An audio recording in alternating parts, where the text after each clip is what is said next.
Before I get things started today, I want to thank every single one of you for your support last week for the Week 12 predictions video. I will be honest, I did not expect that many people to tune in for last week's video, given the circumstances. With it being a very busy week for everyone, a holiday week, the fact that over 12,000 of you took time out of your busy week to tune in to the Week 12 predictions video, it meant everything to me. And with your support, the Week 12 NFL predictions video was the highest earning video in the history of this channel.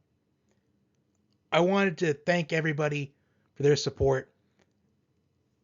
And without further ado, let's get right into the Week 13 NFL predictions. Last week, I went 11-5, which is a very good record. And I am 122-58 on the season so far. What does Week 13 have in store for us? Let's get right into the Week 13 NFL predictions. Seahawks and Cowboys on Thursday Night Football to start off the week. Both of these teams played on Thanksgiving Day last week, so nobody has a significant advantage as far as rest is concerned. The Cowboys, a dominant win over the Commanders, and the Seahawks, a lackluster performance against the 49ers. Dak Prescott has been playing well for the Cowboys these past several weeks. But the current narrative for the Cowboys is they can't beat a team above 500. Well, these next 5 games for the Cowboys are against teams that are above 500. The Seahawks this week, Eagles next week, Bills in week 15, Dolphins week 16, and Lions in week 17. These next 5 games for the Cowboys is going to show a lot about this Cowboys team. The Cowboys are significantly favored in this game. They are a 9-point favorite last time I checked. The big question is, can the Cowboys win and cover this game? And the answer to that question is going to depend on which Seahawks defense shows up for this game.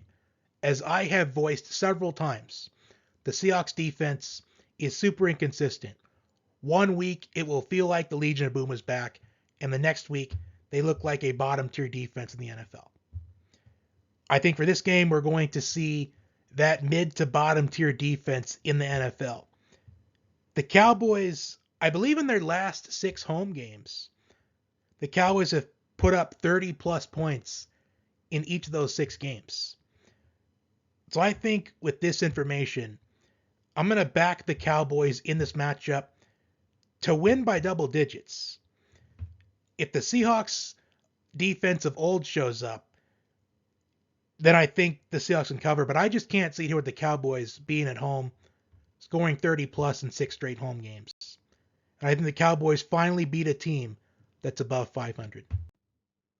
Colts and Titans. I have said it once, and I will say it again. The Titans, in my opinion, are the most unpredictable team in the league, as each week is a guessing game on which Titans team is going to show up for game day. As one week they look like a good team, the next week a bad team, then it's just back and forth. But Jonathan Taylor is having surgery on his thumb, which will sideline him for 2 to 3 weeks. And that is a huge detriment to the Colts. While the Titans, Derrick Henry, he got things going last week against the Panthers. He had 2 touchdowns in that game, the difference maker for the Titans in that matchup. And the Titans, they are at home. If this is a road game, I would 100% pick the Colts in this game, as the Titans, they have yet to win on the road this season, but they are at home this week, and I'm going to pick the Titans. I think Derrick Henry, he has another phenomenal game this week, as I do think last week was the beginning of a phenomenal stretch for Derrick Henry on the ground to end the regular season. Chargers and Patriots. For the Chargers, it was more of the same. A game where they are in it at the very end. It's a 1-possession game. They have a chance to get a stop and get one last chance to win the game, but Zay Flowers ended up carrying it 39 yards into the end zone to put the Ravens up 10 late in the game. The Chargers once again cannot deliver in a close game. and the Patriots a loss to the Giants last week. They had the chance to send the game to overtime, but a missed field goal at the end takes the Patriots to a 2-9 record. Mac Jones has appeared to lose confidence in himself as Bailey Zappi played in the second half for the Patriots. I remember saying last week that until the Chargers can beat a strong team in the NFL, until they can win a one-possession game, I can't take them seriously. Good news is for the Chargers, the Patriots are 2-9. And it's possible that this may not be a one-possession game. As if the Chargers were to win this game, I do feel like it would be by more than one possession. But with the Patriots in Gillette Stadium, you truly never know. I have the Chargers winning this game mainly because they're not playing one of the stronger teams in the NFL. And the Patriots, I think they are in tank mode at this point, as there's no way that Mac Jones or Bailey Zappi can be the starting quarterback moving forward. And I do think the Patriots front office, they need to have a meeting about plans moving forward, because the Patriots had opportunities to build around Mac Jones and or Bailey Zappi, but they have failed to deliver on that. Lions and Saints. The Lions with a loss to the Packers on Thanksgiving Day last week. And don't let the loss fool you at all. The Lions, they needed a garbage time touchdown to make that a one-score game. The Lions, they were being dominated by the Packers that entire game. While the Saints, they couldn't finish drives. They had to settle for 3 instead of scoring touchdowns. This matchup, it comes down to which team corrects their wrongdoings from the week before. For the Lions, Jared Goff had 3 fumbles in the game against the Packers last week. And the Saints, settling for 3 instead of scoring touchdowns. I think this game has the potential of being decided by who has the ball last. And as good as the Lions have been this season, despite them having the rest factor their advantage by playing on Thursday, I think the Saints pull off the upset in this game in a matchup of 2 teams that are on a quest to correct their wrongdoings from Week 12. Falcons and Jets. The Falcons are coming off of a divisional win against the Saints last week, and they are atop the NFC South. And they go on the road to take on a Jets team that played on Black Friday last week. So the Jets, they do have 2 days of rest on the Falcons. But with the way they played offensively, I don't think that rest is going to mean much. I think that this will be a very low-scoring game. I think both defenses will hold their own in this game. I don't see much offense producing. I just think it comes down to which offense will produce in the fourth quarter in crunch time. And I'm going to give the edge to the Falcons because they are the team that's more confident. Bijan Robinson had his best game of the season last week with a rushing touchdown and a receiving touchdown. Desmond Ridder played great last week against the Saints. He did throw an interception, but that was a play that you can argue where there was a miscommunication in the route. So Arthur Smith is finally utilizing Bijan Robinson correctly. I hope this is just the beginning of big things for Bijan Robinson moving forward. And it looked like the Jets, they showed signs of life against the Dolphins right before the half when the Jets had a pick 6.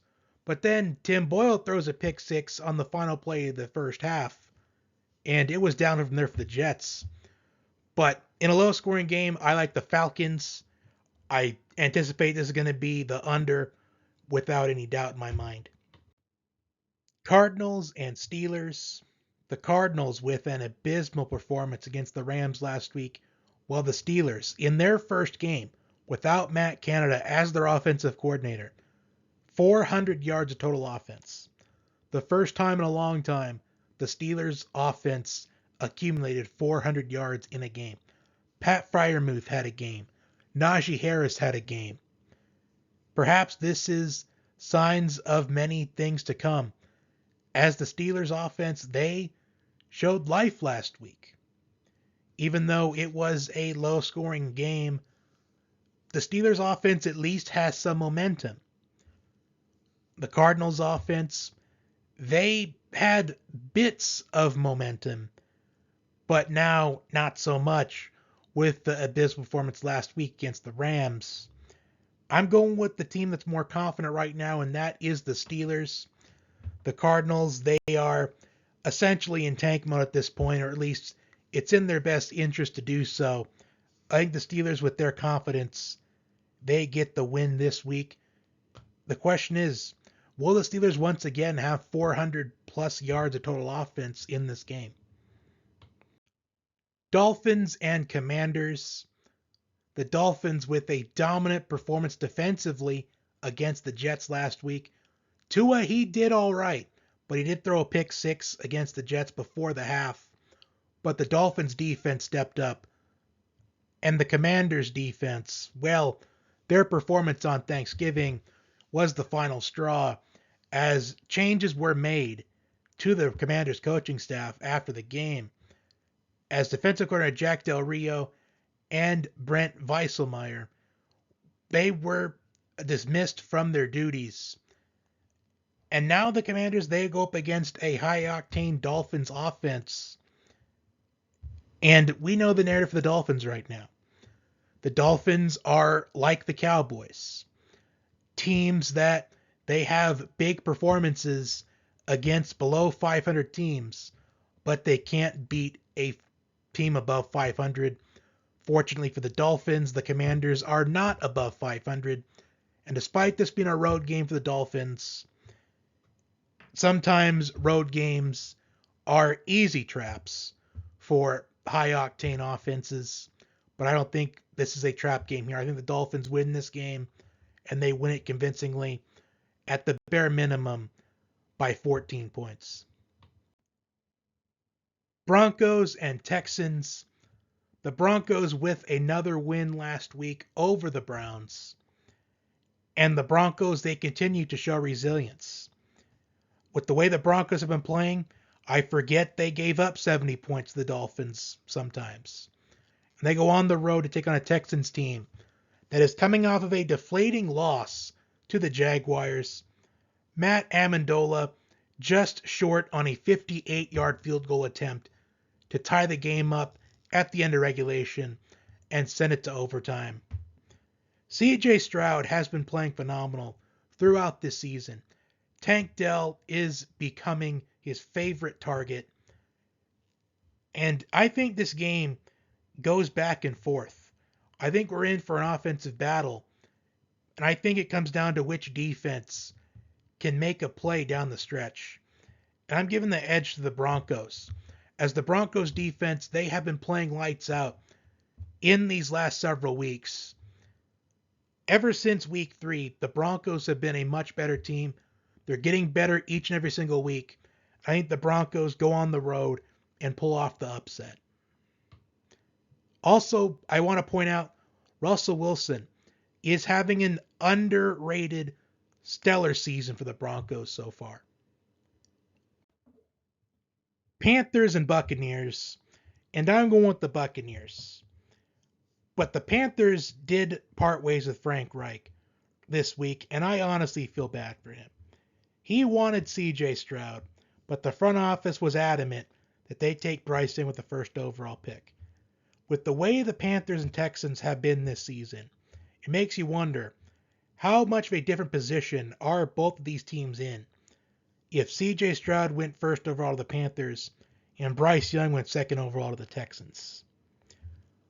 To the Panthers' credit, they have been putting up valiant efforts in a few games this season, but they only have one win. And I think that remains the case. I think the Buccaneers, they win this game. And I think they do win this game fairly convincingly. But the Panthers, they have been playing some close games this season. But this one, I do not think is close. I think the Buccaneers should win this handily. Browns and Rams.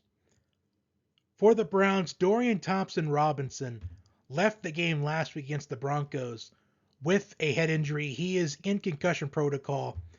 Myles Garrett said he felt a pop in his shoulder. That is something to keep an eye out on throughout the week. While the Rams, a dominant performance over the Cardinals. Kyren Williams in his first game back from off the IR. A dominant performance. But this game does feel complicated to me. I don't know which direction to go in. While the Browns, they do have the best defense in the league from a stat standpoint, they have been giving up quite a few points in a few of their games recently. While the Rams, their magic number is 24 points, as they are undefeated this season when they eclipse 24 points. That is a key factor in this matchup, is if they can get to 24. I do think that they do have what it takes to get to 24 points, as the Browns, they have been giving up points in a few games recently. In a game that I am back and forth on, I am going with the Rams. 49ers and Eagles in a rematch of last season's NFC Championship game.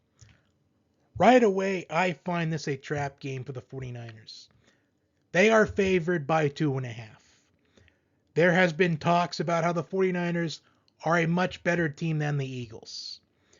There are talks about if Brock Purdy didn't get injured in the NFC Championship game, the 49ers would have won.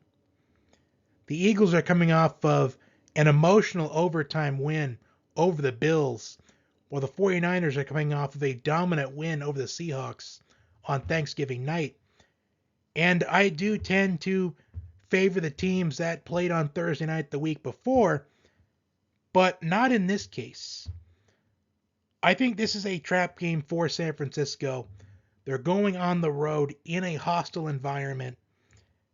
And I think the Eagles, despite what people say about them, despite people saying the Eagles are a lucky team, the Eagles, they're a team that they get favorable calls to go in their direction, which I get what people are saying, but the Eagles, they have been resilient this season. They are 10-1 for a reason. And I think the Eagles, they win this NFC Championship game rematch from back in January. But I do think it is a lot closer than what it was in January, without a doubt. I think it's only going to be a 7-point win for the Eagles. Chiefs and Packers in Lambeau on Sunday night. Patrick Mahomes making his first career start at Lambeau Field.